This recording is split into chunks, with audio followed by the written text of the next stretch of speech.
Hello, everyone, and welcome to the Barrens Chat podcast. I'm Sod, and with me tonight is my co-host Guck. This is a podcast about World of Warcraft by two guys who play it. Guck, some cool stuff coming out of Blizzard. We have Maldraxxus released on the alpha. We have an update in Classic. They're going to start stress tests for the AQ opening event. And just overall, a lot of stuff to be hyped about. The beta phase will be coming, I'm assuming, once the Maw is released, which is the last zone remaining in alpha to be released. So, and we're still waiting on that announcement. I'm sure we'll get an update about that in, I would imagine, a few days, maybe a week or so. A lot to be excited about right now. I know I had a pretty good week in WoW. How was your week gaming? Yeah, it's been a good week gaming. I will say that I am, the more and more we talk about Shadowlands, the more excited I get for it. And it's starting to affect how much I enjoy other games, because I'm just like constantly thinking, man, I could have an alpha key. I could be doing alpha testing. I could be, getting ready for the beta. I really do have Shadowlands on my mind when it comes to gaming. Outside of that, I haven't really been doing too much. So it's a pretty quiet week for me. We're all dealing with the events around us. To be as little as to limit how topical this is as much as possible.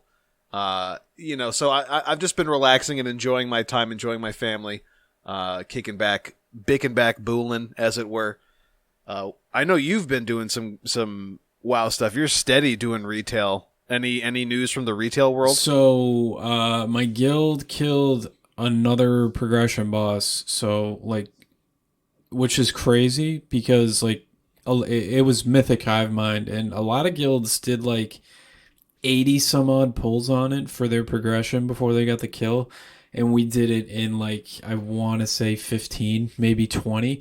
Now obviously it's been nerfed. We have the corruption vendor, and we've had weeks of playing this patch, so we're probably in a better spot than most guilds were when they attempted it. But to have a guild of people that commit to the mechanical gameplay that maybe don't orange parse or purple parse, but a lot of blue parsing players that are effective at doing mechanics, I'll take that any day of the week.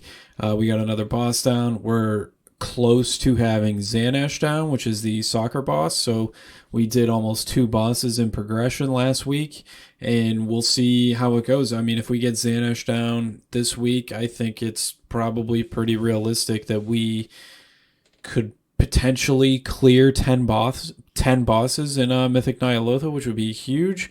And I was talking to another boss, another officer. I don't want to get my hopes up, and I don't want to get other people's hopes up. So I did not mention this to anybody in the guild. And he brought it up to me, and he's like, I think we might have a shot at cutting edge if we can, pull this boss pretty early and get, another week of progression on another boss. And we just keep being effective and we don't lose anybody. It's certainly within the realm of possibility, and I agreed with him, and I was thinking that as well, but I'm obviously not going to bring it up. It's just so much to be excited about. There's so many people putting in a lot of commitments. A guy that Paladin Pride, started playing again, and he's trying to get geared and healing, so it brings another healer into my Mythic Plus squad that I have. I don't think he's going to raid, but just I'm slowly starting to see people come back into the game and get invested and put effort in and do the assaults, do Mythic Plus, just get geared, get everything going. It's a lot of fun for me to, even though I'm doing trivial content for myself, trying to help gear them, it just motivates me more that the community of people that are coming back to the game is growing, and I think that's a really good thing. For me personally, and just for the group of people that I play with, it's just, if you log on and somebody's there to play with, it makes this game that much better. Yeah, with the whole 80 pulls thing on that boss, it is interesting because, I mean, you got to think you guys were really effective at doing heroic a lot before then. So, that experience kind of outweighs the number of wipes that you might have had to go through. But I mean, obviously that depends on how different Mythic was from heroic. I don't know anything about 8.3.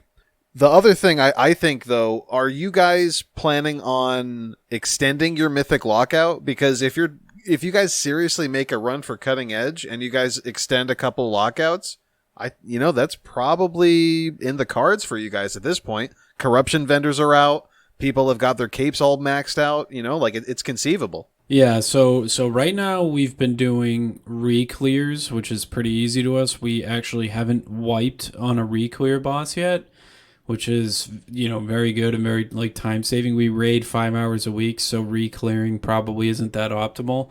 But we had a lot of hunters in the raid, and the best weapon for hunters drops off of the second boss. So we were trying to get all the hunters a weapon. I think all of us have it now.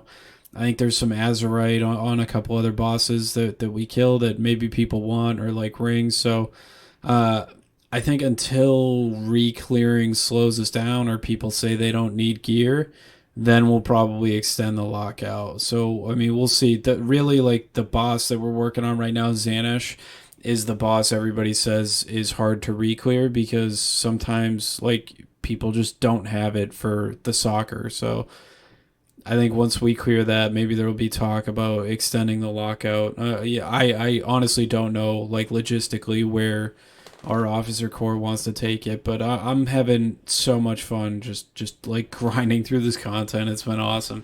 Yeah, I mean, that's great. I honestly feel like I missed out a little bit on the Nyalotha raid just because it's massive, 12 bosses, right? And each of them are really well designed in the kind of old god Nyalotha N'Zoth theme. I definitely feel like I missed out because I didn't even come back and do LFR. Like, I haven't done the raid at all since quitting some point around 825. So, yeah, I mean, I'm excited to check it out on stream. I want to see some Mythic progress. So whenever you guys are doing it, make sure you throw that up, at least on the Discord stream, so I can check it out. Yeah. I'm actually, I think I'm gonna start doing that. I talked to my wife. I said that she and I can work out a stream schedule, so I'm not like cutting into any like sort of family activity. But another thing I want to talk to you about. So like I listened to another WoW podcast, the Titan Forge podcast. It's like really high end players that do really high end content. They were talking about it, and they mentioned class utility, right? So like you have certain classes with bloodlust or heroism if you play alliance, battle reses and whatnot, like utility in high-end mythic plus and professions that also create that utility for other classes. And a couple of those guys, I think one, and maybe even the guests that they had on, mentioned that they think that every class should have every utility. And I wanted to get your opinion on this. I know where I stand on it and what I think about it, but like, like, do you think that drums should be as good as bloodlust? And do you think that the engineering battle res should be as effective as another battle res? I know actually the battle res right now is not as good, but like, people have it. And scrolls with inscription as well, with the percent buff to intellect and stamina and attack power and stuff like that. Like, what do you think about like class utility being kind of somewhat mitigated by professions, and do you think that they should be on par? Yeah, one of the issues I think this hits on is the homogenization of the classes, right? It's the idea that we're getting further and further away from your class identity, and you're getting closer and closer to I just occupy a ranged DPS, melee DPS, tank, and healing role, right? With this side of things, it's a double-edged sword, right? Because on one side, people always say, I want my profession to mean something. I want my profession to be impactful. And in this way, it definitely is. I mean, if you are lacking a certain class in your raid and you guys need that buff, an inscriptionist can get you the scroll to do it, right? It's hard for other professions to be as effective as alchemy, because everyone needs flasks, everyone needs pots. With the gear crafting system, they're obviously fixing that a little bit up in Shadowlands, but that is not really, it's not perfect yet. Obviously, you want to take that profession to basically make the item that you need, and then if you're really hardcore, you'll drop that profession for something else that can actually make you money. We kind of have to walk that line between how impactful do we want professions to be, and how homogenous do the classes get before everyone starts to feel like, okay, my class doesn't matter. The fun aspects of classic WoW raiding, because it's by and large not really as involved. The fun parts were the logistics of planning out your raid group, right? Is there a Wind Fury totem in all the melee groups? Do we have enough locks to banish, the ads on the Gar fight?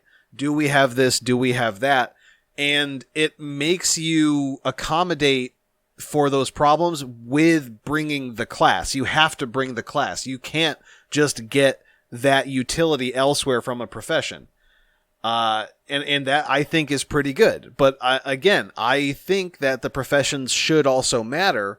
But for this specific point, I would say in a super long roundabout way that it overdoes making the professions useful.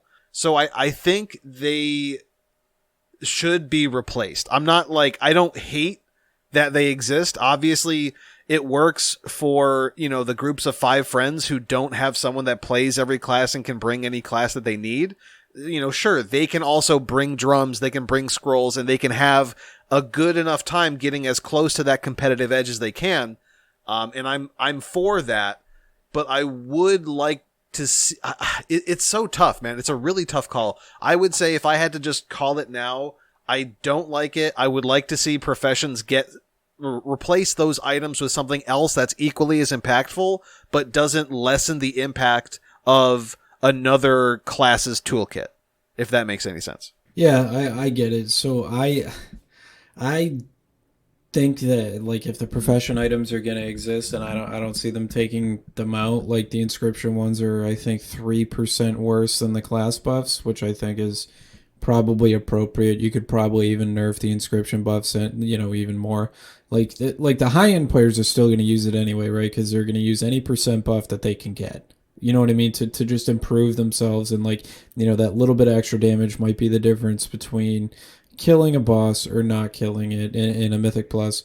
I will say on the higher end of these things, I also see the argument of people being like, well, Blizzard doesn't really balance the classes well, so there's never going to be a perfect system where you get all the buffs that you want, and it's through having the classes that naturally have that buff, right? So if you want to push the cutting edge of Mythic Plus, and it's a rogue meta, or whatever the meta ends up being based on how Blizzard has balanced it, yeah, you're going to really want to have those things.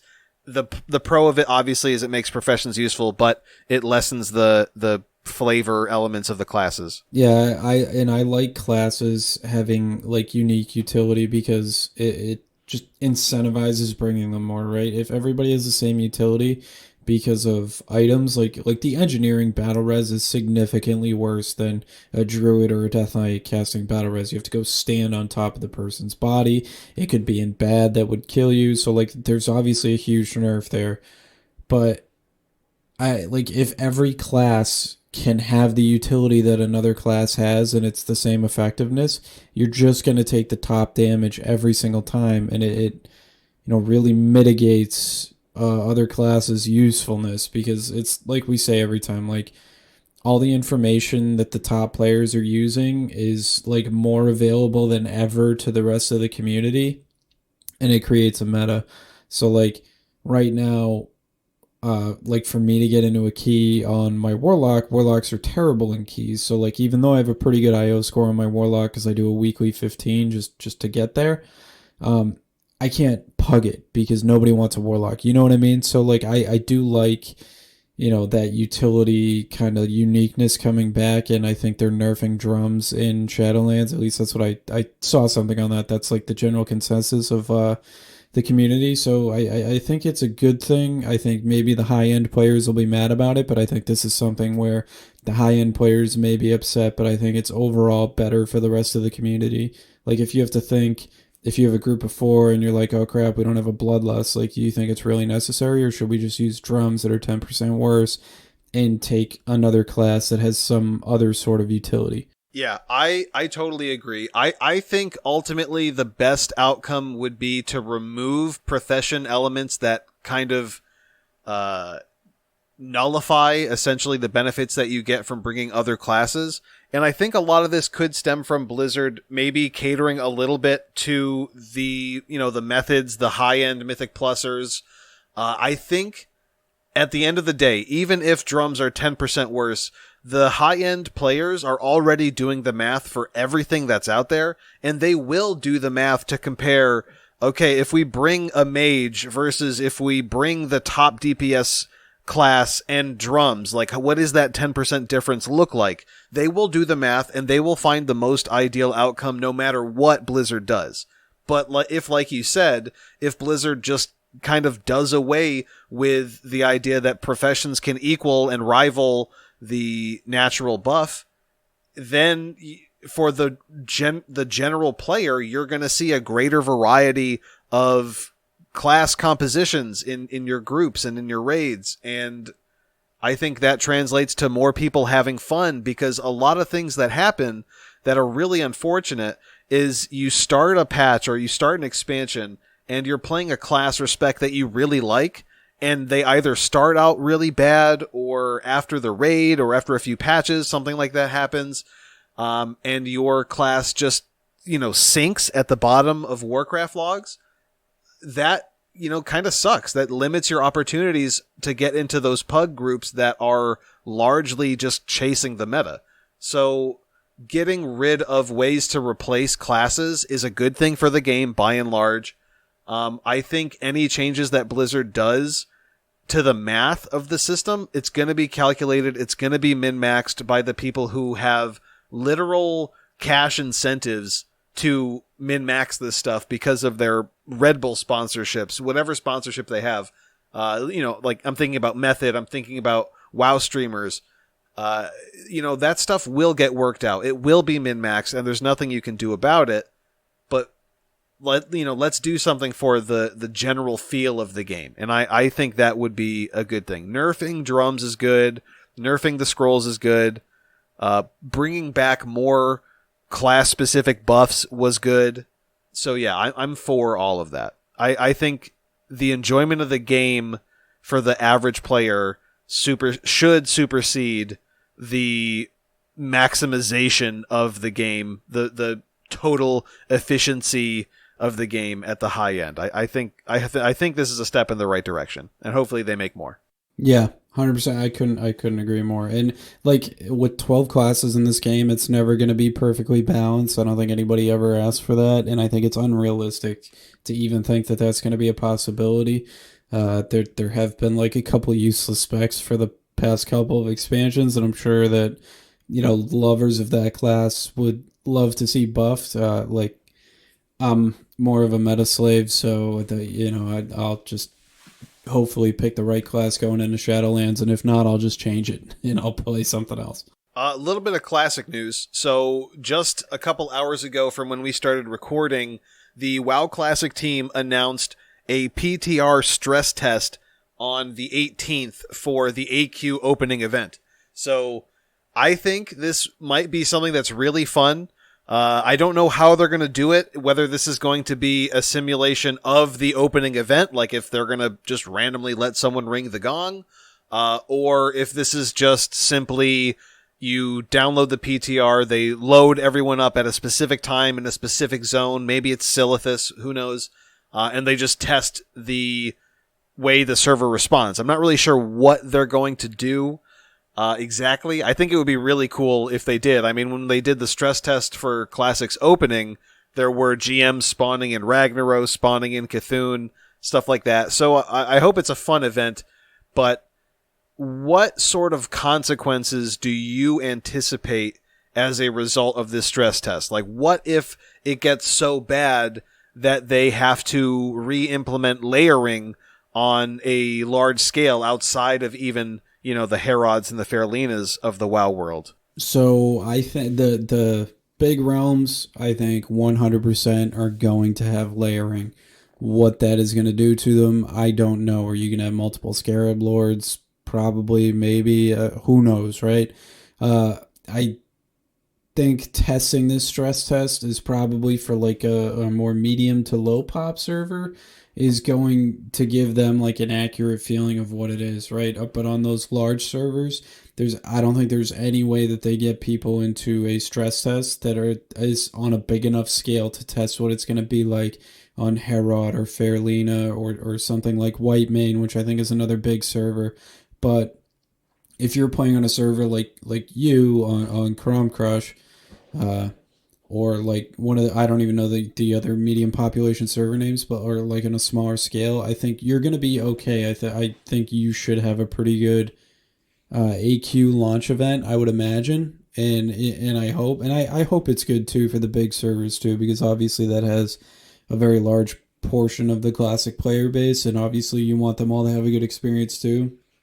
This is the big event for Classic WoW other than the launch, right? So they're trying to make sure that they get this right. Obviously, in the launch in vanilla of the AQ event, which I think was like in 2005 or 6, I want to say, but like it didn't go well. It was incredibly laggy, like a lot, like a lot of people couldn't get into the servers. I'm sure Blizzard wants it to be good this time around. I think you should expect to see a lot of players come back. Like a lot of players are going to be on, try to be in Silithus, see what's going on, be active in the world, and I think it's going to be awesome for the game. This is probably, other than the Classic WoW launch event, the best time to be in the Classic. And like I actually hopped on Classic the other day, and this is it. This is the pinnacle of Classic. This is an event that has never been repeated in an MMORPG, probably in an online video game, and it's coming back. It's going to be replicated.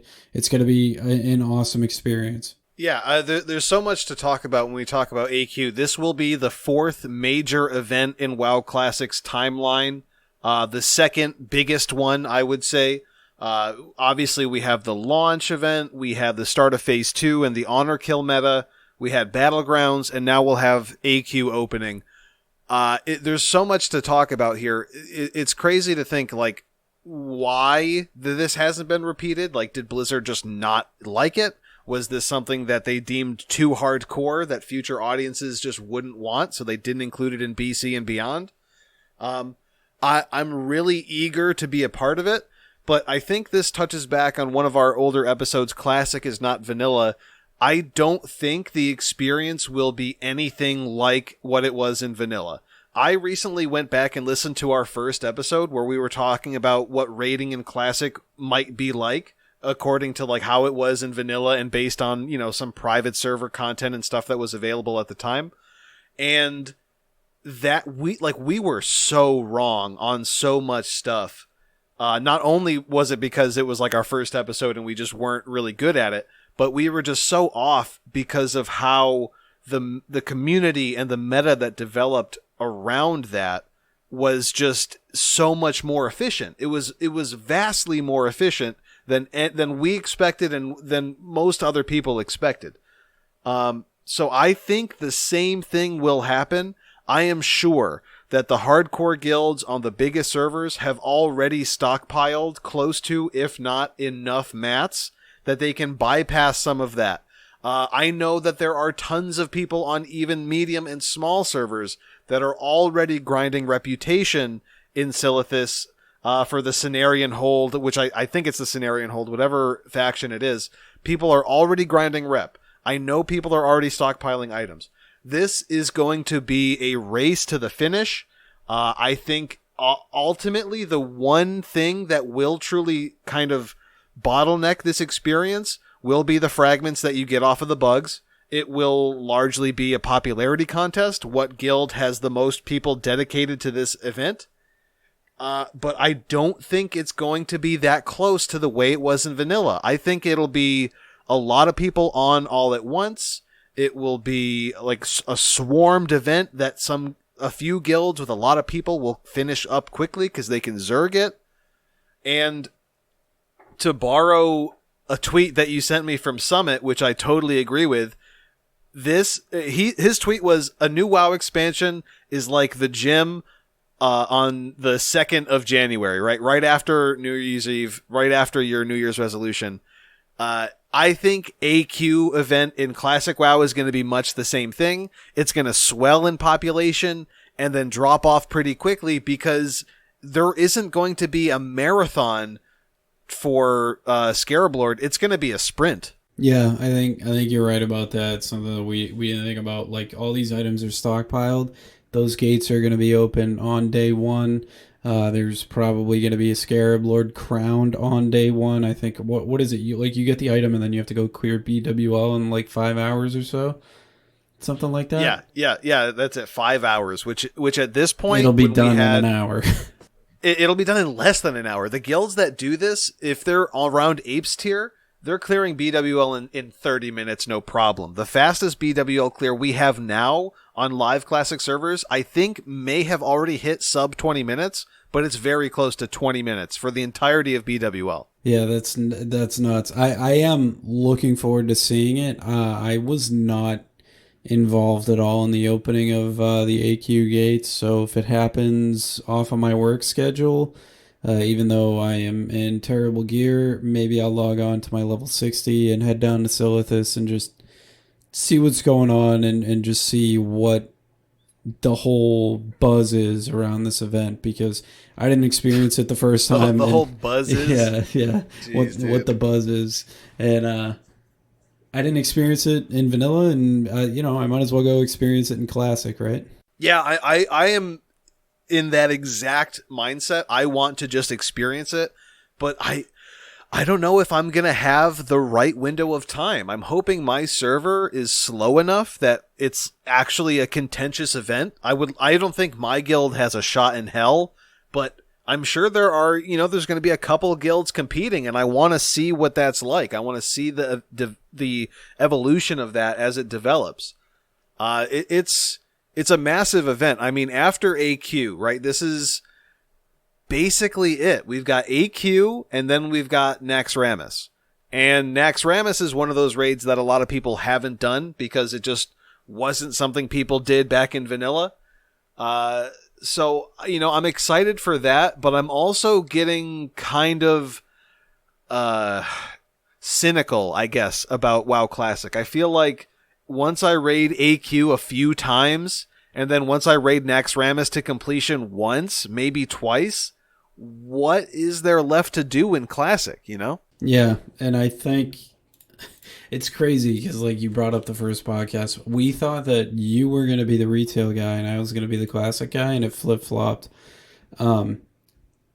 I liked classic for what it was, and then I got frustrated with it and really never went back. I know you're taking a break, but you are looking to re-experience that. And then, like, how soon are we going to see Burning Crusade? I would imagine we'll see, we'll get an announcement about Shadowlands. We'll see that. And then maybe a year later, we'll see whatever their decision is for the Burning Crusade servers. So you probably have like another year and a half left of Classic, right? And with 2 raid tiers releasing that are probably going to be cleared on the first day that they're open, what's going to happen with Classic? I do think that the war games or the esport that we're going to see is going to be cool to watch, but is that going to carry the player base over? I mean, people have stayed relatively active. I know I still have a handful of friends that are playing exclusively Classic. And so I think it's good that, it has this fan base, but is that going to hold up? And what is going to happen to these servers when Burning Crusade is out? Because if they keep the Classic servers and then have Classic and Burning Crusade running simultaneously, I'd be interested to see, what the result of that is. Yeah, I hope it doesn't divide the player base. I imagine that the hardcore pro vanilla PvP players might want to stick around. But one of the things I've always heard, I never played BC, but a lot of people said that PvP just improved significantly. But again, there's always holdouts. There's always people who have preferences that they just prefer vanilla for the sake of playing it, or for the systems, or for whatever it is. So yeah, I hope that the survey that we got, or that I got and we talked about, I hope that there was a definitive answer. I doubt that there was a vast majority, but I hope there was still a definitive answer. And that we get to learn it soon. I personally don't know what I will do depending on what they do. If it's a brand new character at level 58, I think I might be inclined to give it a shot, so I get kind of like a fresh start character. But if I have to continue with my existing character, are they gonna just advance the servers to BC? Is there gonna be a server merge? I don't know what they're gonna do, so I'm, holding out, staying reserved until we learn more about BC Classic.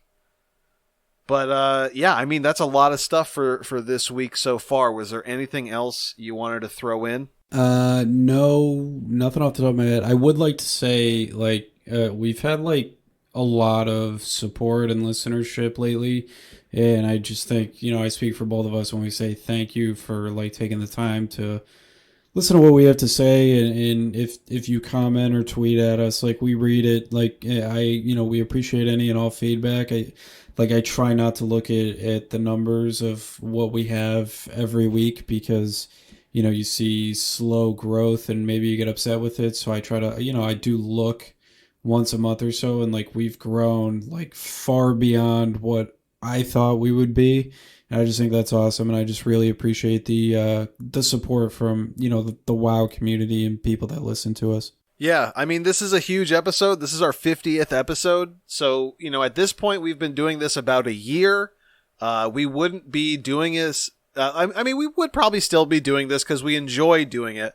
But, I mean, one of the huge incentives for doing this is having you guys rate and review us on Apple Podcast, every follow on Twitter, every follow on Podbean. Like, we see that stuff, and that just helps motivate us continue going forward. So again, whenever you guys do that, we appreciate it. Emails, all of that stuff, anything that you guys have to share, any engagement with the podcast, we enjoy, and we appreciate it. We appreciate you, all you listeners out there, especially the diamond tier listeners that listen all the way to the end of the episode like this. You guys, and you know who you are. I'm talking to you right now. You guys are the best. Thank you.